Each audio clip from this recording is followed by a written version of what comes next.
kwentong inyong mapapakinggan ay hango mula sa mga tunay na pangyayari.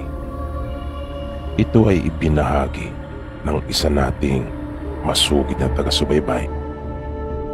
Ito ay naganap mahigit 3 dekada na ang nakalipas.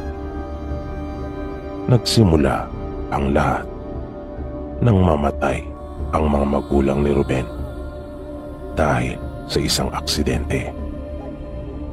At sa isang iglap ay pumihit ang buhay niya sa ibang direksyon. Biglang nagbago ang lahat. At dahil nag-iisang anak, ay maaga siyang naulila. Wala siyang ibang mapagpipilian kundi ang sumama sa kamag-anak ng tatay niya na siyang nag-asikasong magpalibing sa kanyang mga magulang at nag-alok ng pagkupkop sa kanya. Kaya matapos na mailibing ang kanyang mga magulang, ay isinama na siya ng mga ito doon sa probinsya. At dito na niya naranasan ang itinuturing niyang pinaka-nakakatakot na pangyayari sa kanyang buhay. Mga pangyayaring nagpabago sa kanyang mga pananaw at paniniwala. Nabase pa nga sa paglalarawan niya ay iyon na yata ang pinakamahabang gabi na kanyang naranasan sa buong buhay niya. At tandang-tanda niya ang lahat. Malinaw na malinaw pa sa alaala niya ang lahat ng mga nangyari, na kahit sa mga sumandaling ito ay hindi pa rin siya makapaniwalang naranasan niya ang lahat ng iyon. Kasalukuyan na silang naghahanda noon para kumain ng hapunan. Naglalagay na siya ng mga pinggan sa mesa, katulong ang dalawa niyang pinsan. Habang ang tiyahin niya naman ay abalang nagsasali ng kanin at ulam. Ang tsuhi naman niya noong mga sandaling iyon ay nasa kanila pang silid at may ginagawa. Nang bigla nang magsimulang kumahol ang kanilang alagang aso. Kaya napalingon silang magpipinsan sa bintana.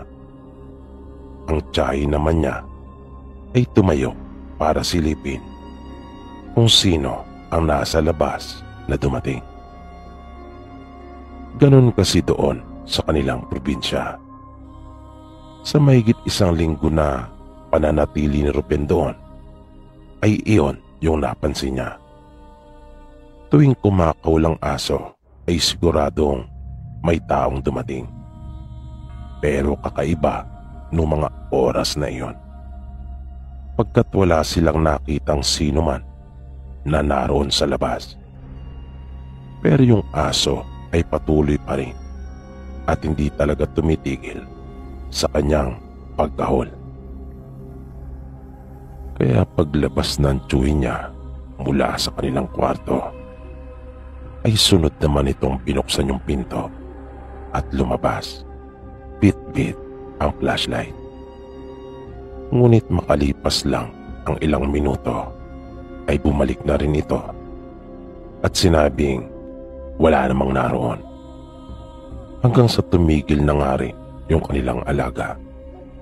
Pero mas ikinagulat nila ang sunod na nangyari. Nang nag-uumpisa na silang kumain, ay muling kumahol ang kanilang alaga. At sa pagkakataong iyon, ay mas matindi pa, na parang mayroon talaga itong nakikita na siya niyang kinakahulan. Kahit anong sigaw at saway ng tsuhi ni Ruben, ay ayaw nitong tumigil. Kung kaya tumayo ang tsuhi niya at dinampot ang flashlight. Lalabasin niyang muli upang alamin kung ano talaga ang dahilan kung bakit ayaw tumigil ng kanilang alaga sa pagkahol. Nais niyang alamin kung ano talaga iyon. Ngunit, pagbukas pa lang nito ng pinto, ay agad na tumilapon ang hawak nitong flashlight at bumagsak siya sa lupa. Napakabilis ng mga pangyayari. Parang nangyari ang lahat sa isang kisap mata. Napatayo sila Ruben at nakita nilang dugo na ang tsuhi niya. Kasabay noon ay nakita rin nila ang isang lalaki na may hawak-hawak na itak. Hindi makakalimutan ni Ruben yung tagpong iyon. Tandang-tanda niya ang nakakatakot na mukhang iyon ng lalaki. Nanlilisik ang mga mata nito at hindi maipaliwanag ni Ruben kung matinding galit ba o kasabikan ang nararamdaman ng lalaki na iyon dahil sa panginginig ng kanyang muka at mga kamay na para bang gigil na gigil. At hindi na niya kinaya pa ang sunod na nangyari. Nang isubsob ng lalaki ang kanyang muka sa katawan ng kanyang tsuhin, kung saan lumalabas ang dugo dahil sa malaking sugat na tinamo nito matapos na tagain ng lalaki. At napatakbo na siya nang makita niyang hinawakan ng lalaki ng dalawa niyang kamay ang puluhan ng kanyang itak at itinarak na muli sa dibdib ng tsuhin niyang wala ng malay na nakahandusay ng mga sandaling iyon. At tuluyan na nga itong binawian ng buhay nang bumaon minsan pa ang itak ng lalaki. Nagkagulo na sila ng tuluyan at napuno ng sigawan at iyakan ang buong bahay. Hindi malaman nila Ruben kung saan sila susuot. Magkakaiba sila ng tinahak na direksyon. Pumasok si Ruben sa silid na kanilang tinutulugan at bubuksan na sana niya yung bintana nang mapansin niyang mayroong nasa kabila noon na parang nagpipilit din na makapasok. Kaya hindi niya inalis yung pansara noon at bumalik siya sa may pinto at kanya iyong isinarang mabuti. Dahil sa sobrang takot at pagkataranta ay hindi na niya napansin ang dalawang pinsan at tiyahin. Napaupo siya sa tabi ng pinto. Napansin niyang mayroong butas sa may dingding. Kung kaya kahit natatakot ay naisipan niyang sumilip doon pagkat kailangan niyang malaman kung saan na naroon yung lalaki. At nagimbal siya sa kanyang nakita. Punong-puno ng dugo ang bibig at mukha nito. Hindi niya nakikitang mabuti kung ano ang ginagawa ng lalaki sa tuwing isinusubsob ang kanyang muka sa katawan ng tsuhin ni Ruben na wala ng buhay. Pero sa tuwing iaangat naman nito ang muka, ay doon na naging malinaw kay Ruben kung ano talaga ang ginagawa nito.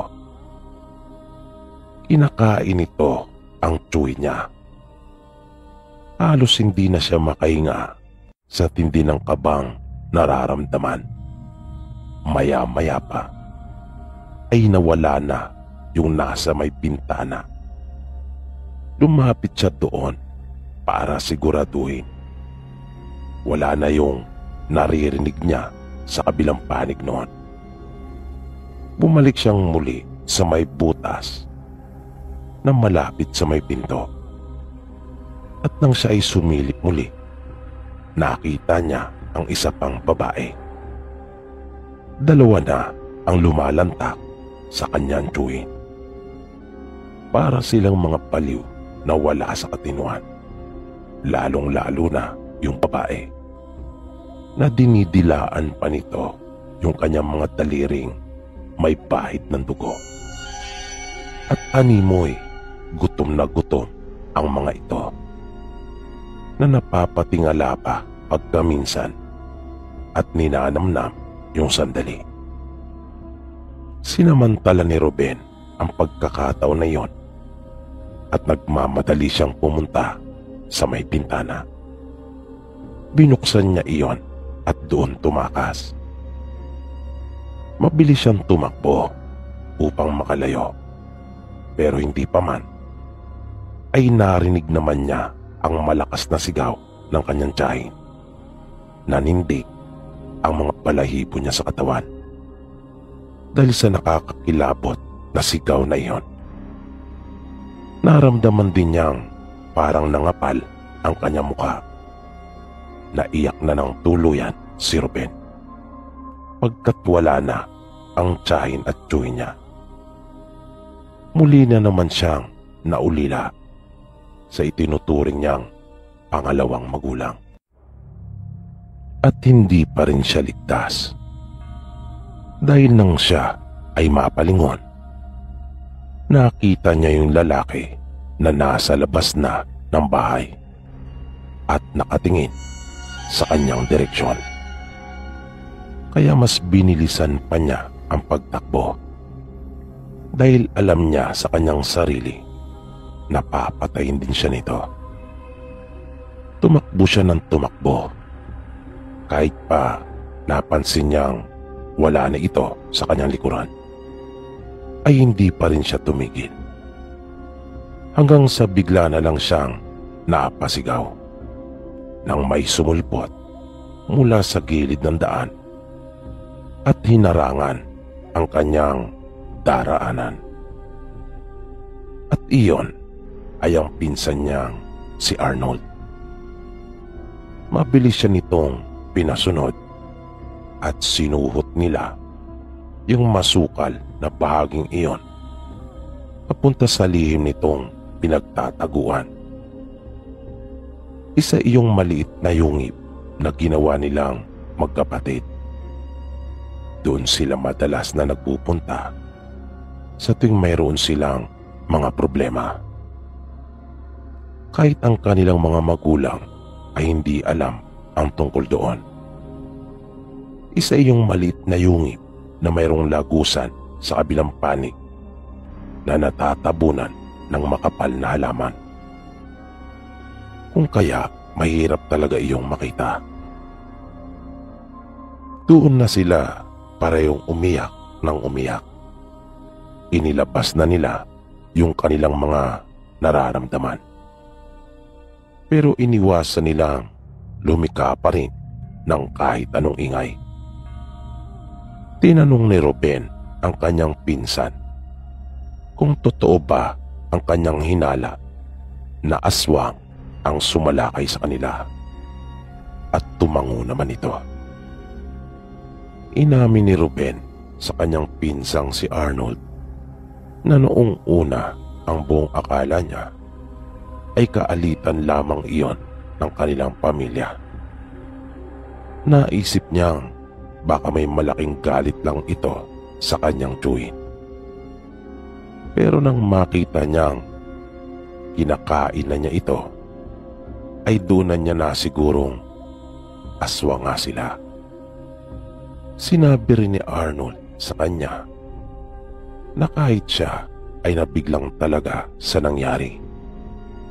Hindi raw niya inaasahan ang lahat ng iyon, pagkat wala namang napapabalitang may aswang doon sa kanilang lugar. Habang naroon silang magpinsan sa maliit na yungib na iyon, ay hindi pa rin naman nila magawang makapag-usap ng malakas. At hindi pa rin sila kumbinsido na sila ay ligtas na. Dahil makailang ulit na may narinig pa silang dumaan na ang tunog ay parang humihingal. At sigurado silang dalawa na iyon yung aswang na umatake sa kanila. Kaya kapwa sila nanginginig dahil sa tindi ng takot. Lalong-lalo na kapag naaalala ni Ruben yung nakakatakot na mukha na iyon nung lalaki.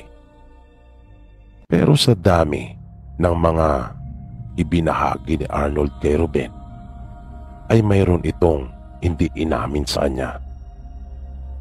Hindi nito inamin na bago pa pala mangyari yung insidente na iyon, ay may tinirador itong itim na pusa. Nung minsang maligo silang magkakaibigan sa isang tagong paliguan doon sa katabing baryo nila. Nalaman lang ito ni Ruben nung huli, nang mapabalita na sa buong lugar nila ang tungkol sa nangyari sa mag-anak ni Arnold. Ikinuwento kay Ruben ng isang kaibigan ni Arnold ang tungkol sa bagay na iyon. Naayon pa sa mga kaibigan ng pinsan niya, malakas ang kutob nilang marahil ay aswang yung natirador na iyon ni Arnold na nagpanggap lang na pusa. At hinala nila ay yun ang lumusok sa kanilang bahay. Bagaman marami ang naniniwala na aswang nga ang pumaslang sa mga magulang at kapatid ni Arnold, ay pinalabas pa rin na gawa iyon ng mga masasamang loob na ang motibo ng kanilang pagpaslang ay pagnanakaw. Dahil sa pangyayaring iyon ay pareho na silang ulila ni Arnold. Kinupkop silang pareho ng kapatid ng kanilang mga magulang. Halos buong buhay nila mula na mangyari ang trahedyang iyon ay lagi silang dalawa ang magkasama. Parang magkapatid na ang naging turingan nila sa isa't isa. Kaya kahit nga may kanya-kanya na silang pamilya, ay madalas pa rin sila nagkikita at nagkakasama. Lalong-lalo na kapag mayroong okasyon.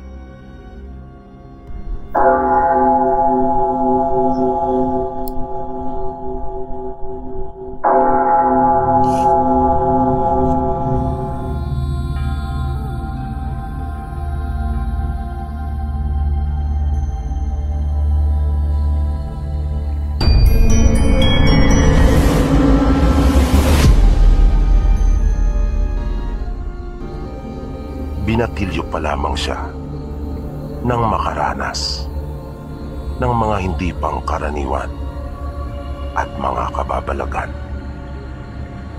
Isang tanghali iyon, tandang-tanda pa niya, na noon ay araw ng Sabado at kasalukuyan silang nagkokopra. Kakain na umano sila noon ng tanghalian. Kanya na lamang iniipon ang mga bunga ng nyog nang bigla siyang makakita ng isang tao. Inakala niyang talagang tao iyon nung una dahil na rin sa hugis nito. Ngunit ang paraan ng pagkilos noon ang siyang nakapagbigay sa kanya ng pagtataka. Hindi siya kaagad nakagalaw. Natulala si Juni, lalo na nang makita niya ng bahagya ang itsura nito. Doon niya napagtanto na hindi pala iyon tao. Ngunit hindi rin malinaw sa kanya kung anong uring nilalang iyon. Nang magkaroon siya ng lakas ng loob upang gumalaw para tumakbo, ay nakita rin niyang tumakbo iyon palayo sa kanya nang maramdaman siya nito. Kaya hindi na siya sumigaw pa upang humingi ng saklolo. Iyon ang unang pagkakataon na nakakita siya ng ganong uri ng nilalang.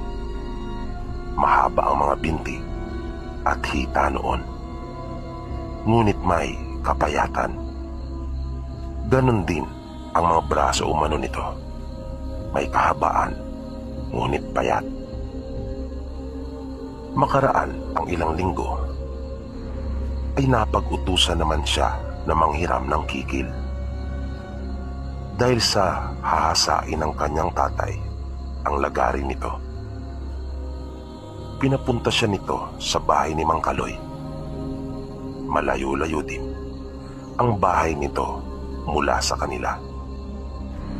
Nang malapit na siya sa bakuran ng bahay nila Mang Kaloy, ay laking gulat niya nang makita niya itong biglang dinampot yung isang sisiw at mabilis na isinubo. Kinilabutan si Juni, kaya hindi na siya dumiretso pa at mabilis nang tumalikod pabalik sa kanila. Pagdating niya sa kanilang bahay, ay agad niyang ikinuwento sa kanilang ama ang kanyang nasaksihan. Hindi naman makapaniwala noong una ang kanyang ama, dahil sa wala naman daw umano silang nababalitaan na ganon tungkol kay Mang Kaloy. Pero simula noon ay pinaiwas na silang magkakapatid doon. Kahit saan mang okasyon o handaan na kanilang makakasabay ang mag-anak nila Mang Kaloy, ay umiiwas na sila. Hindi pa iba kanila Juni sila Mang Kaloy. Kamag-anak pa nila ang mga ito. Kaya nag-aalala sila na baka pati sila ay mapagbintangan na may lahing aswang kapag nagtabistuhan. Minsan sa isang handaan, paligo noon ng tiyahin nila Juni, at sila ay naanyayahan. Nakita nilang naroon din ang mag-anak nila Mang Kaloy. Nang magkainan na, ay sinikap nila Juni na huwag sumabay sa kanila. Puro pagdadahilan ang kanilang ginawa upang makaiwas lang na makasabay ang mga ito sa pagkain. Nang dumating sila sa kanilang bahay, ay madilim na. At dahil sa mga busog naman, dahil sa handaan, ay nagpahinga na lamang silang sandali at natulog na. Hindi na alam ni Juni kung gaano na katagal siyang nakatulog. Bigla siyang ginising ng kanyang kuya at dumadaing ito na masakit ang kanyang tiyan. Nakisuyo ito sa kanya na kung maaari ay hanapin yung efficacy at kanya umanong papahiran ang sikmura. Agad naman tumayo si Juni at hinagilap yung pambanyos. Pagbalik niya sa kanilang silid, ay napansin niyang nagbubutil-butil na ang pawis ng kanilang panganay at namumutla na rin ito. Namimilipit ito sa sakit habang hawak-hawak ang kanyang sikmura. Halos 1 oras ang lumipas. Patuloy niyang pinakiramdaman ang kanyang kuya Ramon. Ngunit parang walang pagbabago. At kita niyang nahihirapan na ito. Patuloy itong dumadaing na para umanong hinahalukay ang kanyang sikmura at parang pinipiga. Nagpasya na si Juni. Nagisingin ang mga magulang at sabihin ang dinaranas ng kanilang kuya. Inutusan siya ng kanilang ina na kumuha ng sambong. Pagbukas ng pinto ay madilim pa. Kaya kanya nang binuksan ang hawak na flashlight. Nang palabas na si Juni ng kanilang bakuran, ay bigla na lamang siyang nakarinig na mayroong kumaluskos doon sa gilid ng kanilang bahay, na kanya agad iyong inilawan at nanlaki ang kanyang mga mata. Hindi siya kaagad nakakilos. Nang makita niyang tumatakbo ng papalayo, yung nilalang na nakita niya noong sila ay nagkukopra. Napaisip si Junie kung bakit naroon iyon at kung ano ang ginagawa. Inilabas niya ang kanyang itak at nagtuloy na sa bahagi na kung saan mayroong halamang gamot na pinapakuha sa kanya ng kanilang ina. Pagbalik niya ay nakita niyang wala pa ring pagbabago sa kanyang Kuya Ramon. Inasikaso ito ng kanilang ina. Hindi na namalayan ni Junie na nakatulog siyang muli sa kanilang mesa. At nang magising siya ay umaga na.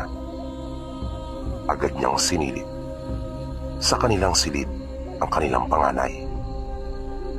Napansin niyang may nakabigkis na ito sa kanyang sikmura. Ngunit putla pa rin ang mukha nito.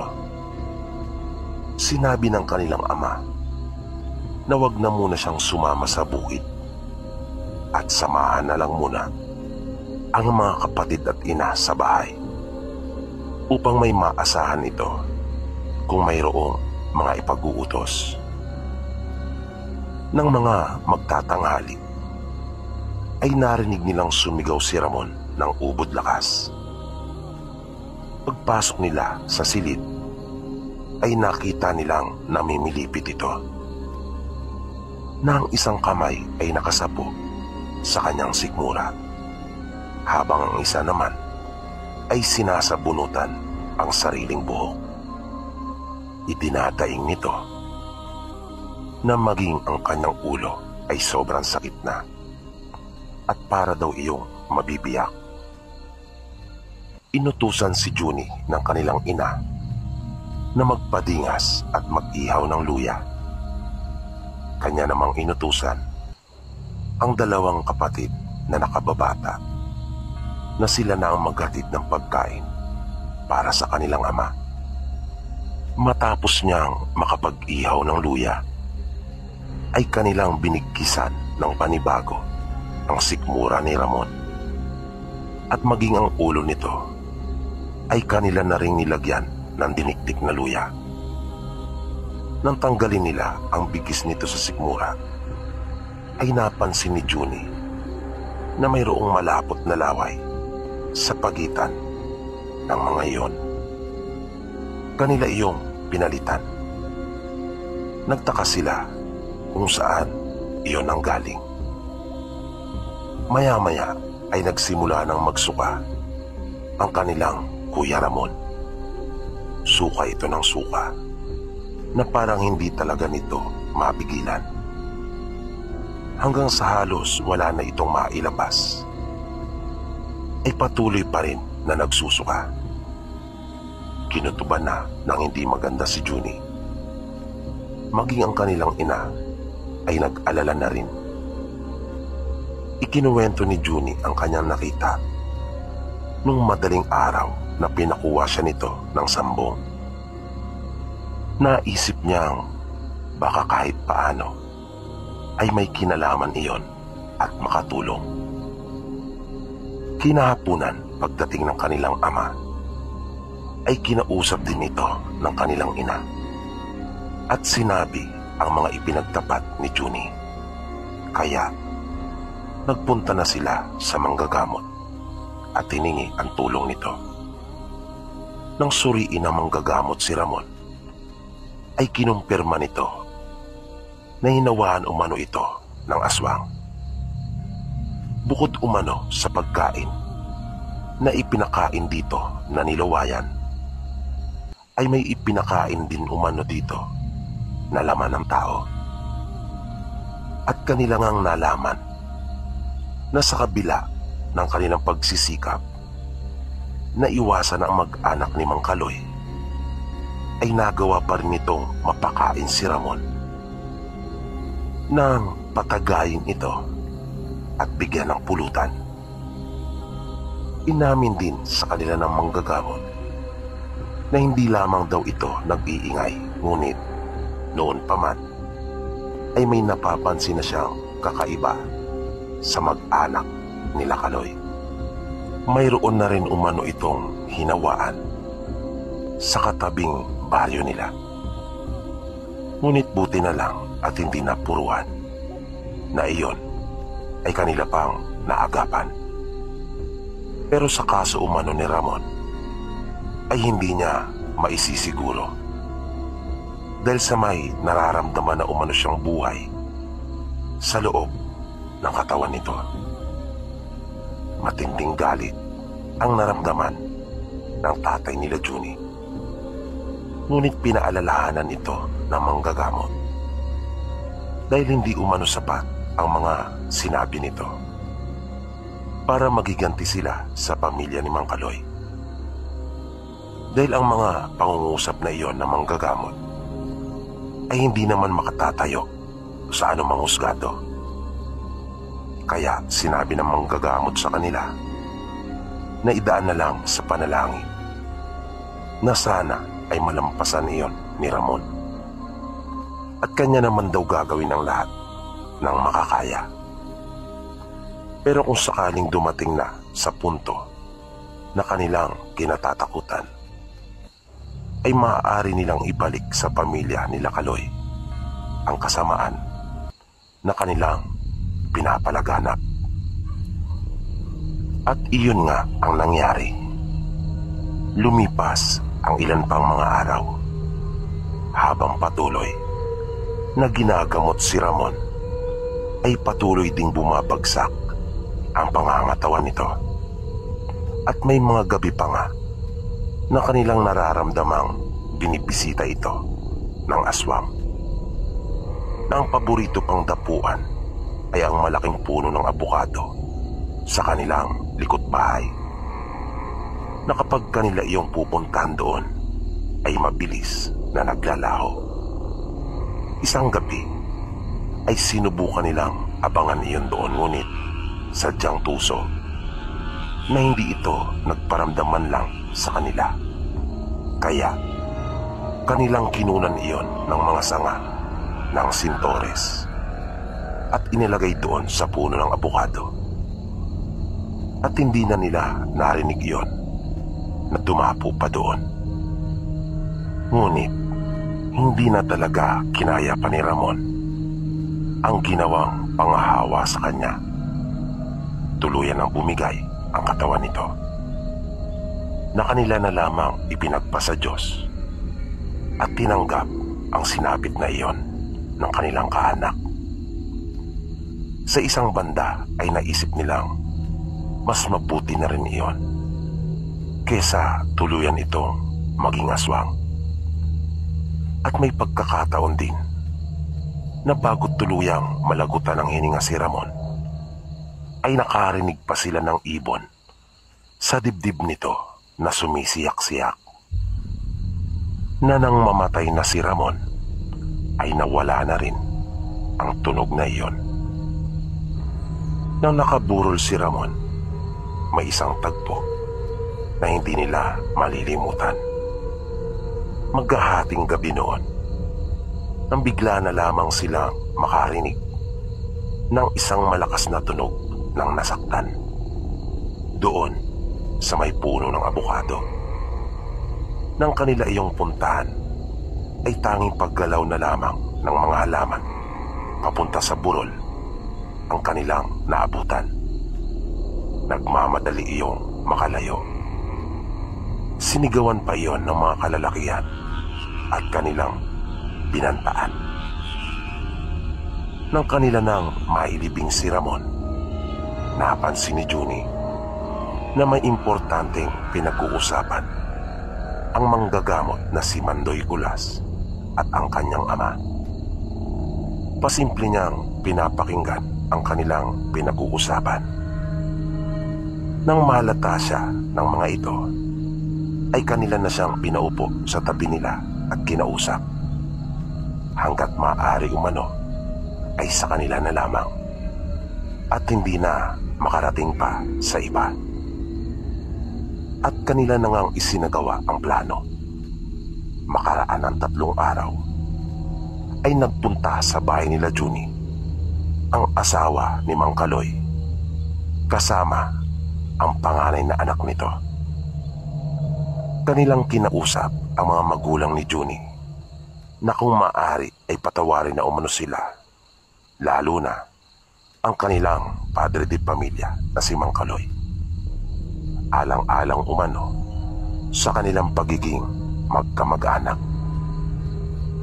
Sinabi ng tatay nila Juni na noong panahon na ginagawa nila yung kanilang kawalang hiyaan kay Ramon, ay kanila din ba umanong naisip ang tungkol sa kanilang pagiging magkamag-anak? Isinaalang-alang din ba raw nila ang bagay na iyon? Hindi na nakaimik ang mga ito at nakita nila ang galit sa kanilang mga mukha nang lisanin ang kanilang tahanan. Makaraan ang 3 pang araw ay nabalitaan na nila na namatay na rin si Mang Kaloy. Nangyari iyon nang kanilang planuhin na tambangan ang nakitang nilalang ni Juni noon, na kanilang nalaman mula sa manggagamot na iyon pala ay alaga ni Mang Kaloy, at kanilang pinaniniwalaan na ikamamatay iyon ni Mang Kaloy sa oras na kanilang mapatay din iyon, at hindi nga sila nagkamali. Sa pagkakaalam pa na manggagamot, buong mag-anak ni Mang Kaloy ay mayroong kanya-kanyang alaga na nagbibigay sa kanila ng mga kakayahan, at ito rin marahil ang dahilan kung bakit sila naging mga aswang. At yung kanilang mga alaga na iyon ang kanilang nakakatulong sa ginagawang pangahawa at pang-aaswang. Noong huli ay napilitan ding umalis sa kanilang tirahan ang mag-anak ni Mang Kaloy. Lumipat sila at hindi alam nila Juni kung saan.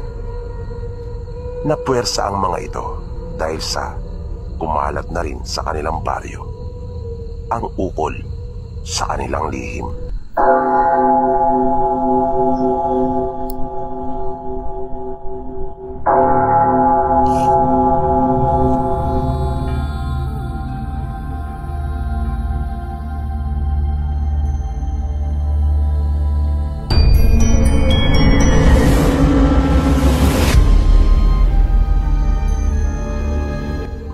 Pangatlo po ako sa aming 5 magkakapatid.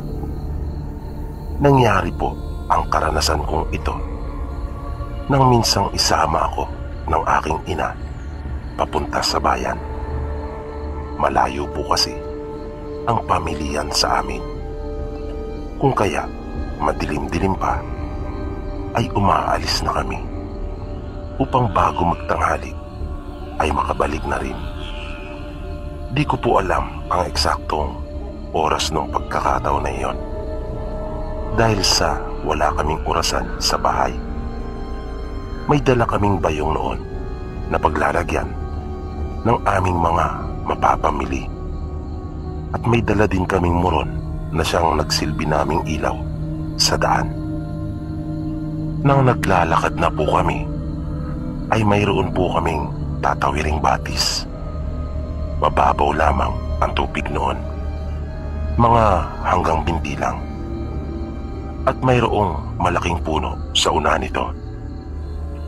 Pagkatapos naming makatawid, habang papalapit na kami sa puno, ay bigla na lamang pumitik ng malakas ang sanga noon, at narinig namin ang malakas na pagaspas na naisip naming malaking ibon marahil iyon dahil sa malakas talaga ang naging pagtunog. Iniangat ni nanay ang ilaw at naaninagan namin ang papalayong nilalang na nakakahawig ng isang paniki. Kung kaya doon namin nalaman na iyon pala'y hindi isang ibon, kundi isang kabog. Ang kabog po sa amin ay isang malaking paniki. Pero nakaramdam po ako noon ng takot. Dahil sa kahit ang aking ina po ay nagsabi na hindi pa siya nakakakita ng ganon kalaking kabog sa tanang buhay niya. Hindi po kami agad nagpatuloy sa aming paglakad. Hinintay pa naming makalayo ng tuluyan ang nilalang na iyon dahil sa natakot kami. Nang tuluyan na kaming makalapit sa puno, ay may nakita kaming mga patak ng dugo doon sa paanan nito na nakadagdag palalo ng takot sa amin. Nang sapitin na namin ang pinaka itaas ng bundok at tatahakin na sana ang pababang daan, ay bigla kaming nakakita ng isang lalaki na papaakyat sa kakahuyan. Hindi nito tinutuntun ang daan. Sa halip ay pilit itong sumusuhot sa masukal na bahagi ng bundok. Kung kaya nagtaka kami kung saan ito papunta. At may dala-dala itong sako na nasa kanyang likuran. Basa iyon at namumula. At para bang wala siyang pakialam na tumutulo iyon at binabasa ang kanyang likod. Itinuloy namin ang paglakad na patuloy kaming sumusulyap-sulyap sa kanya. Nang bigla itong lumingon sa amin, nang maramdaman niyang naroon kami, hinawakan ako ni nanay sa kamay at napatakbo kami. Nang muli naming tingnan ito, ay tanging mga halaman na lamang ang mabilis na gumagalaw ang nakita namin. Hanggang sa tuluyan na nga itong maglaho. Yun po ang unang pagkakataon na nakaramdam ako ng ganong uri ng pagkasindak. Minsan, nang nasa lamay naman kami, ay napag-utusan ako ng aking tatay na bumili ng tuba dahil sa naubos na ang gin na kanilang iniinom. Isinama ko po noon ang nakababata kong kapatid. Tanghaling tapat noon. May kalayuan din po ang bahay na aming pupuntahan upang makabili. Iyon po ang kilala at pinakamalapit na mananggete sa lugar namin. May dala po kaming 2 galon ng kapatid ko. Nang malapit na kami sa kanila, ay nakita namin itong nakaluhod sa lupa ng kanilang bakuran at namimilipit. Ang unang sumagi sa isip namin ng kapatid ko nung mga oras na iyon ay baka lasing ito. Kaya nagdalawang isip kami na dumiretso. Huminto kami sa isang puno ng nyog na nasa labas ng kanilang bakuran at pinagmasdan namin siya para malaman talaga namin kung ano ang nangyayari. Nagulat kami ng kapatid ko nang bigla itong mabilis na kumilos na hindi pa rin tumatayo at dinakma ang isang sisiw na naroon at agad niya itong isinubo. Dahil sa nakita naming magkapatid ay hindi na kami tumuloy pa. Bumalik na kami na nagmamadali at takot na takot. Pagbalik namin sa lamay ay ikinuwento namin sa aming ama ang aming nasaksihan. Binili na niya kaming wag nang ipagsasabi pa kahit kanino ang tungkol doon. Dahil sa malaking gulo daw iyon kapag nagkataon. Nagdahilan na lamang siya sa kanyang mga kainuman at sinabing naubos na ang tuba na dinawat ng mananggete noong umaga at hindi pa ito nakakakuha uli. Simula noon ay iniwasan na namin ang pamilya ni Mandoy Usme. Ang buong akala ko po ay iyon na ang uling pagkakataon na makakaranas ako ng mga ganong uri ng pangyayari. Pero nagkamali ako. Dahil lang minsang nagpapainom ako ng kalabaw isang hapon, ay biglang may nakatawag ng aking pansin. Nang biglang gumalaw ang makapal na halaman sa bandang gawing itaas ng pinagpapainuman ko sa kalabaw. Laking gulat at agad akong napatalon mula sa kalabaw nang makita ko ang isang tao na ang balat ay maiihalin tulad sa hayop na pinapainom ko noong oras na iyon. Mas maitim nga lamang iyon at nangingintab na para bang may ipinahid na langis dito. Nagtatakbo ako na wala sa aking sarili. Wala akong pakialam at iniisip kundi ang makalayo mula roon. Naiwan ko pa nga ang isa kong tsinelas sa pagkataranta, na habang ang isa naman ay napigtas at napunta na sa aking binti. Sumigaw ako ng paulit-ulit na humihingi ako ng tulong at binabanggit ang salitang aswang, hanggang sa makasalubong ko si Mandoy Usme. May pasan-pasan itong sako. Di ko alam, pero parang lalong nadagdagan ang takot na nararamdaman ko. Lalo na nang biglang magbalik sa aking alaala yung araw na makita ko itong isinubo ang buhay na sisiw at kinain. Nang malapit na ako sa kanya, ay agad niyang ibinaba ang dalang sako at nakakitaan ko ito ng pag-aalala sa kanyang mukha. Tinanong niya ako kung ano ang nangyari. Habol-habol ko pa ang aking hininga nung pagkakataon na iyon.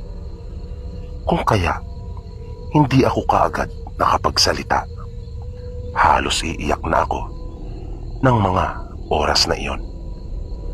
Nararamdaman ko na nangingilid na ang luha ko sa aking mga mata. Nang makahinga ako, ay agad kong sinabi kung bakit ako nananakbo. Bigla naman itong hinugot ang kanyang itak. Dahil sa inisip niyang baka sinusundan ako, nagpunta naman ako sa kanyang likuran at doon sumilip. Wala kaming nakitang anuman na paparating. Kaya ibinalik na niya ang kanyang itak sa lalagyan nito. Sinabi ni Mandoy Usme na kanya na raw akong sasabayan sa aking pag-uwi. Sa totoo lang, ay nagdadalawang isip ako, pero hindi ko naman maramdaman ang kasamaan sa kanya dahil sa mabait ito mangusap. Pagdating namin sa bahay, ay gulat na gulat sila kung bakit kasama ko si Mandoy Usme. Nakita ko pang tumakbo ang aming nanay palapit sa amin at agad akong tinanong. Nagpasalamat na muna ako kay Mandoy Usme bago ko niyaya ang aming nanay na pumasok na muna sa bahay at doon ko ikinuwento.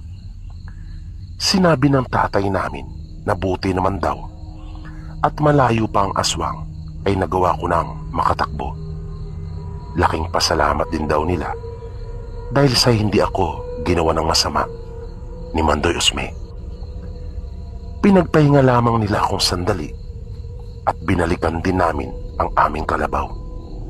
4 kaming lahat na nagpunta roon at may dalang itak ang bawat isa sa amin.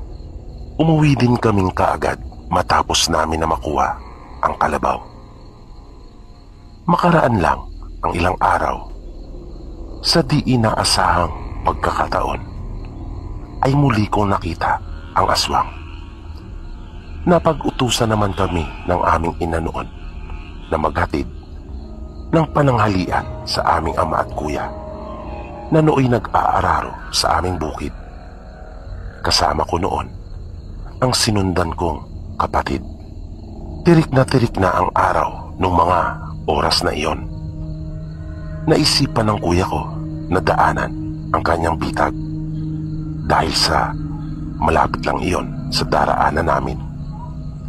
Lumihis na kami ng daan at pinasok ang masukal na bahagi ng mga ligaw na halaman. Nang biglang nagulat kami ng kuya ko nang makita namin ang aswang na sumusuhot dahan-dahan sa mga halaman at ito ay papunta sa amin. Halos magkandara pa kami sa pagtakbo. Nang makalampas kami sa masukal na bahagi na iyon, ay nilundag ni kuya ang napakataas na bakod ng alambre, habang ako naman ay nagmamadaling dumapa sa lupa upang makasuhot doon. Panay ang sigaw namin na humihingi kami ng tulong. Di nagtagal ay nakita na naming tumatakbo si tatay at ang panganay naming kapatid. Nang lingunin namin ang aming likuran ay wala na ang aswang.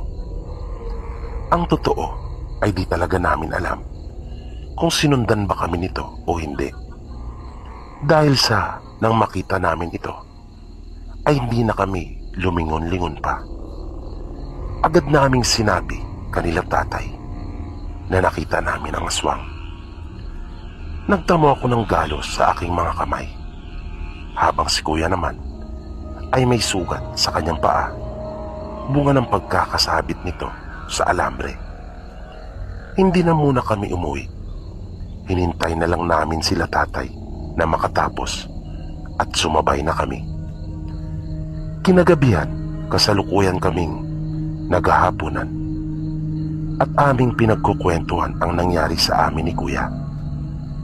Nang biglang natigilan si tatay, sumenyas ito na huwag muna kaming magsalita. Kung kaya nakiramdam din kami at nanlaki ang mata ko nang marinig ko ang huni na iyon. Iyon ay ang huni ng aswang at nasa malapit lang ito. Sumenya si tatay sa panganay naming kapatid. Iniabot nito ang itak sa kanya. Lalabasin na sana niya ito nang pinigilan siya ni nanay. Iniwasan naming lumika ng kahit anong ingay. Nang biglang namatay ang lampara, kinabahan kami. Sumigaw si tatay at minura ito. Mabilis kong kinaba ang posporo sa pasamano at sinindihang muli ang dalawang lampara na nasa mesa. Nang lumiwanag ay agad kong napansin na wala na ang isang mangkok ng ulam, kaya lalo akong kinabahan. Paanong nakapasok iyon gayong sarado ang pintuan at bintana? Natuon ang aming pansin sa isa pang mangkok. Nakakasindak ang sumunod na mga pangyayari. Nanindig talaga ang halos lahat na yata ng balahibo ko sa katawan. Nang makita naming may mata iyon ng kambing at kasama pa ang balat na nakapalibot dito, na mayroon pa itong pilik mata. Habang kami ay takot na takot, si tatay naman ay galit na galit. Hinugot na nito ang kanyang itak at lumabas. Sumunod sila nanay at mga kapatid ko. Ako ay nasa pintuan lang na nakamasid. Paulit-ulit niyang sinabihan ito na duwag at traidor. Di ko rin mabilang kung ilang beses niyang nasambit ang salitang buwisit. Panay ang mura niya at sinabihan niya itong baboy at walang iya. Noong huli ay kanya pa itong binantaan na papatayin sa oras na magpakita ito. Nang papasok na kami sa bahay ay bigla na lamang may kumaluskos sa bandang itaas ng puno. At narinig pa namin ang pagbagsak nito sa lupa bago tuluyang lumayo. Kinaumagahan, maaga pa ay nakahanda na si tatay. Ang buong akala namin ay sa bukid ang punta nito. Pero dumiretso ito kanila Mandoy Usme. Kinausap niya ito at pinrangka kung siya ba ang nambulabog sa amin noong nagdaang gabi. Gulat na gulat daw ang reaksyon nito, sabi ng kuya ko. Hindi na kasi ako nakasama noon. Naikwento na lamang nila sa akin. Sinabi nito wala siyang kinalaman sa mga sinasabi ng tatay ko. Sinabi ng tatay ko sa kanya na alam na namin ang sikreto niya dahil nga sa nakita namin itong kumakain ng sisiw. Hindi naman daw ito itinanggi ni Mandoy Usme at tahasang sinabi na may lahi nga itong aswang. Ngunit hindi naman daw siya nanggagambala ng mga tao, lalo pa at kalapit niya. Wag lamang daw siyang uunahan. Ikinuwentong lahat ng tatay ko ang nangyari at kung bakit siya nagagalit. Naunawaan naman daw niya ang nararamdaman ng tatay ko. Ayaw daw niyang magbintang pero malakas ang kutob niyang iyon marahil ay ang aswang na nakita ko nung nagpapainom daw ako ng kalabaw. Sinabi pa nitong ang hinala niya ay taga-ibang lugar ito, ngunit dito daw sa amin na piling Manila at Manggambala. Tinuruan ni Mandoy Usme si tatay kung paano ko kontrahin ang aswang. Kinahapunan, pinaipon sa amin ang mga tuyong dahon sa paligid ng bahay. 4 na tumpok ang ginawa namin at sabay-sabay na sinunog iyon. Nanguha rin si tatay at kuya ng halaman na tinatawag na makabuhay at inilagay iyon paikot sa bakod.